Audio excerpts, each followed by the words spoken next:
अस्सलाम वालेकुम स्टूडेंट्स, हम ओहम्स लॉ पढ़ रहे थे। पीछे हमने पढ़ा था कि ओहम लॉ की इक्वेशन ये बना ली थी V is equal to I R, और V यहाँ पर पोटेंशियल डिफरेंस था जो हमने अप्लाई किया था, I करंट था और R रेसिस्टेंस थी। R का फार्मूला V ओवर I होता है। तो रेसिस्टेंस पीछे बताया था कि करंट के इलेक्ट्रॉन, जब करंट किसी मटेरियल से गुज़रता है, करंट के इलेक्ट्रॉन आते हैं, उसके एटमों से टकराते हैं। ये टकराते वक्त जो मज़ाहमती असर, जो अपोजिंग इफ़ेक्ट प्रोड्यूस होता है, उसे रेसिस्टेंस कहते हैं। करंट के इलेक्ट्रॉन का मटेरियल, जिस मटेरियल से करंट गुज़र रहा है, कंडक्टर कह लें, करंट के इलेक्ट्रॉन का कंडक्टर के एटमों से टकराना और टकराने की वजह से अपोजिंग इफ़ेक्ट का पैदा होना ही रेसिस्टेंस की वजह है। तो करंट के इलेक्ट्रॉन जब आएंगे, कंडक्टर के एटमों से टकराएंगे, कोलिजन होगी, कोलिजन की वजह से जो अपोजिंग इफ़ेक्ट होगा उसे रेसिस्टेंस कहेंगे हम। यानी ये जो एटम हैं, ये टकरा के करंट के बहाव को जो रोकेंगे उसे रेसिस्टेंस कहा जाएगा। मज़ाहमत पेश करेंगे, मज़ाहमती को रेसिस्टेंस कहते हैं। तो resistance is due to continuous bumping of free electron with the atoms of lattice. Lattice का मतलब क्रिस्टल स्ट्रक्चर कह लें सादा अल्फाज में। तो क्रिस्टल स्ट्रक्चर में एटमों से इलेक्ट्रॉनों के टकराने की वजह से रेसिस्टेंस होती है। तो आर का फार्मूला V ओवर I होता है। तो इसका यूनिट ओहम है साइंटिस्ट के नाम की वजह से, और पोटेंशियल का यूनिट वोल्ट है और करंट का यूनिट एम्पेयर है। तो याद रखिए, ओहम वोल्ट पर एम्पेयर के बराबर होता है। यहाँ से हम ओहम की डेफिनेशन भी कर सकते हैं। ये 1 हो, ये 1 हो, 1 ओवर 1, ये भी क्या होगा, 1 होगा। यानी एक कंडक्टर को 1 वोल्ट का पोटेंशियल डिफरेंस दें और उसमें से 1 एम्पेयर का करंट गुजरे तो उसकी रेसिस्टेंस 1 ओहम होगी। ये डेफिनेशन इधर लिखी हुई है। एक conductor has a resistance of 1 ohm if a current of 1 ampere passes through it when potential difference of 1 volt is applied across its ends। तो ये ओहम की डेफिनेशन है। आगे है आपकी बुक में ओहमिक और नॉन ओहमिक मटेरियल्स। वो मटेरियल जो ओहम्स लॉ ओबे करते हैं उन्हें ओहमिक मटेरियल्स कहा जाता है। ओहम लॉ वही ओबे करते हैं, यूँ कह लें, जिनके लिए V और I डायरेक्टली प्रोपोर्शनल होते हैं, या जिनकी रेसिस्टेंस कांस्टेंट रहती है, या जिनका वोल्टेज और करंट का ग्राफ स्ट्रेट लाइन होता है। तो स्टूडेंट ये देखें कि ओहम लॉ जिनमें V और I अगर प्रोपोर्शनल हैं, तो जैसे हमने पीछे पढ़ा कि फ़र्ज़ करें 5 वोल्ट का पोटेंशियल दें, 1 एम्पेयर करंट 10 वोल्ट का दें तो 15 वोल्ट कर दें तो करंट 3 एम्पेयर हो जाएगा, 20 वोल्ट कर दें तो 4 एम्पेयर, 25 कर दें तो 5 एम्पेयर। तो यहाँ ये एग्जैक्ट डायरेक्टली प्रोपोर्शनल चल रहे हैं। तो R का फार्मूला, यानी ये V है यहाँ पर और ये क्या है, I है। R इज़ इक्वल टू होता है V डिवाइडेड बाय I, हमने पीछे पढ़ा। तो V ओवर I 5 ओवर 1 क्या होगा, 5 R की वैल्यू, 10 ओवर 2 ये भी क्या हो जाएगा 5, 15 ओवर 3 ये भी क्या हो गया 5, 20 और 4 ये भी क्या हो गया 5। तो इस पूरे डाटा में रेसिस्टेंस कांस्टेंट है। तो हम यूँ कह सकते हैं कि जब ये दोनों इस तरह, ये देखें, ये 5 1 10 से करंट 2 हो गया, 15 से 3 हो गया। यानी जैसे जैसे करंट बढ़ रहा है वैसे वैसे, जैसे जैसे पोटेंशियल वोल्टेज बढ़ रहा है वैसे वैसे करंट बढ़ रहा है। यानी ये दोनों डायरेक्टली प्रोपोर्शनल हैं, और जब ये दोनों डायरेक्टली प्रोपोर्शनल होंगे तो रेसिस्टेंस भी क्या है, कांस्टेंट है। तो हम कह सकते हैं कि जो ओहमिक मटेरियल होते हैं ये वो होते हैं जिनके लिए वोल्टेज और करंट डायरेक्टली प्रोपोर्शनल हों और उनकी रेसिस्टेंस क्या हो, कांस्टेंट हो, और उनका ग्राफ भी स्ट्रेट लाइन बनता है। यूँ करके अगर हम ग्राफ बनाएं उनका वोल्टेज और करंट का, इधर V ले लें, इधर I ले लें, यहाँ 0 है, यहाँ 5, 10, तो 15, यहाँ 20, यहाँ 25, यहाँ कह लें 1, ये 2, 3, 4, 5, इधर से 5 है, इधर से 1 है, ये पॉइंट यहाँ आएगा। 10 है तो कितना हो गया करंट 2, 15 है तो कितना हो गया 3, 20 है तो कितना हो गया यहाँ पर 4। तो इनका अगर हम ग्राफ बनाएं, graph will be straight line, तो ग्राफ स्ट्रेट लाइन बनेगा। तो ओहमिक मटेरियल्स की 3 करैक्टरिस्टिक्स हैं, वोल्टेज और करंट डायरेक्टली प्रोपोर्शनल हैं, रेसिस्टेंस कांस्टेंट है, और वोल्टेज और करंट का ग्राफ स्ट्रेट लाइन है। तो कमो बेश सारे कंडक्टर ही ओहमिक होते हैं, जो ओहम्स लॉ ओबे करते हैं, जिनके लिए V और I डायरेक्टली प्रोपोर्शनल हो, जिनके रेसिस्टेंस कांस्टेंट हो, जिनके लिए वोल्टेज और करंट का ग्राफ स्ट्रेट लाइन हो, उन्हें ओहमिक मटेरियल्स कहा जाता है। आगे है नॉन ओहमिक मटेरियल। यहाँ स्ट्रिक्टली ओबेज ओहम लॉ भी लिख सकते हैं, बुक पे स्ट्रिक्टली लिखा हुआ है,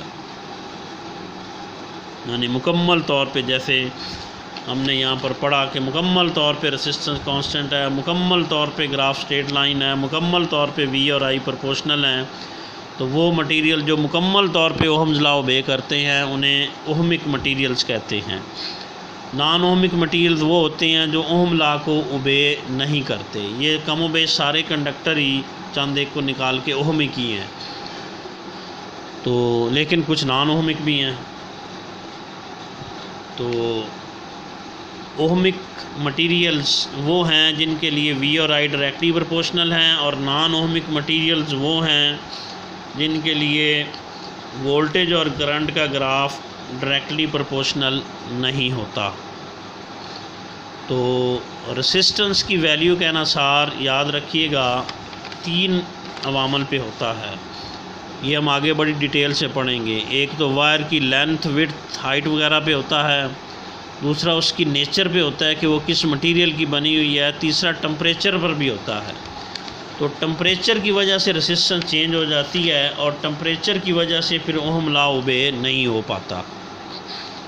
ये पीछे हमने उसकी डेफिनेशन में भी पढ़ा था। तो ओहम लॉ ओबे ना होने की बुनियादी वजह टेम्परेचर का इंक्रीज़ होना होता है, और वो मटेरियल जो ओहम लॉ को ओबे नहीं करते वो नॉन ओहमिक मटेरियल्स कहलाते हैं। जैसे जो बल्ब का फिलामेंट है, ये एक नॉन ओहमिक मटेरियल है। इनके लिए जो वोल्टेज और करंट का ग्राफ स्ट्रेट लाइन नहीं होता मुकम्मल तौर पे, V और I मुकम्मल तौर पे एक दूसरे के डायरेक्टली प्रोपोर्शनल भी नहीं होते। तो होता यूँ है कि जब हम वोल्टेज देते हैं बल्ब के फिलामेंट को, तो 5 वोल्ट दिया, करंट 1 एम्पेयर, 10 कर दिया, करंट कितना हो गया 2 एम्पेयर, 3 कर दिया तो 4 एम्पेयर हो गया। जो 15 वोल्ट किया तो करंट कितना हो गया 3 एम्पेयर। तो इस तरह करंट इंक्रीज़ हो रहा है, लेकिन थोड़ा सा जब करंट इंक्रीज़ इसका होता है तो रेसिस्टेंस इंक्रीज़ हो जाती है। बल्ब के फिलामेंट की एग्ज़ाम्पल हम ले रहे हैं। बल्ब के फिलामेंट को जब हम वोल्टेज से जोड़ते हैं तो वोल्टेज अप्लाई करते हैं, जैसे जैसे वोल्टेज को इंक्रीज़ किया जाता है, करंट शुरू में इंक्रीज़ होता है, लेकिन बाद में फिलामेंट का टेम्परेचर इंक्रीज़ हो जाता है।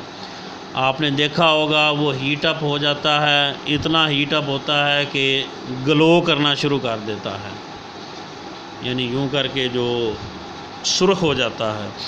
तो टेम्परेचर जब इंक्रीज़ हो जाता है उसका इफ़ेक्ट ये होता है कि रेसिस्टेंस इंक्रीज़ हो जाती है। ये हम आगे बड़ी डिटेल से पढ़ेंगे कि जब टेम्परेचर इंक्रीज़ होता है तो रेसिस्टेंस तो इसलिए थी कि जो करंट के इलेक्ट्रॉन आते थे एटमों से टकराते थे। जब टेम्परेचर इंक्रीज़ होता है तो इनकी वाइब्रेशनल मोशन बढ़ जाती है एटमों की, क्योंकि टम्परेचर और मालिक्यूल्स की काइनेटिक एनर्जी एक दूसरे के डायरेक्टली प्रोपोर्शनल होती हैं। तो जब टम्परेचर इंक्रीज़ होता है तो एटमों की वाइब्रेशनल मोशन बढ़ जाती है, क्योंकि टम्परेचर से काइनेटिक एनर्जी बढ़ती है एटमों की, उससे वाइब्रेशनल मोशन बढ़ जाती है, उससे फिर टकराव बढ़ जाता है, उससे रेसिस्टेंस बढ़ जाती है। जब रेसिस्टेंस बढ़ती है तो फिर करंट इंक्रीज़ नहीं हो पाता, क्योंकि रेसिस्टेंस तो करंट की रुकावट का नाम है। रेसिस्टेंस जब बढ़ेगी तो करंट इंक्रीज़ नहीं हो पाएगा। लेकिन यानी जैसे हम इसको 20 करेंगे, ये 4 होना था, ये 4 ना हुआ, ये 3.5 हो गया।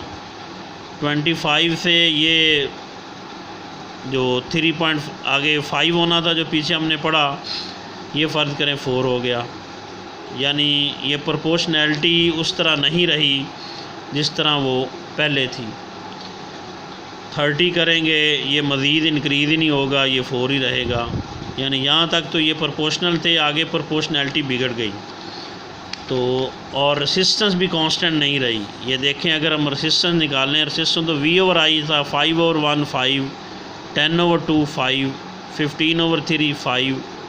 अब इसको इससे डिवाइड करेंगे, आंसर 5 नहीं आएगा, ज़्यादा निकलेगा। इसका आंसर भी अप्रॉक्सीमेटली 6 या कुछ निकलेगा, इसका आंसर 7 तक पहुंच जाएगा। यानी यहाँ रेसिस्टेंस 5 नहीं रही, इंक्रीज़ हो गई है। और जहाँ से रेसिस्टेंस इंक्रीज़ हो, रेसिस्टेंस चेंज होना शुरू हो, वहाँ फिर ओहम लॉ अप्लाई नहीं होता, और वहाँ वोल्टेज और करंट का ग्राफ भी स्ट्रेट लाइन नहीं रहता। ये हम देख सकते हैं।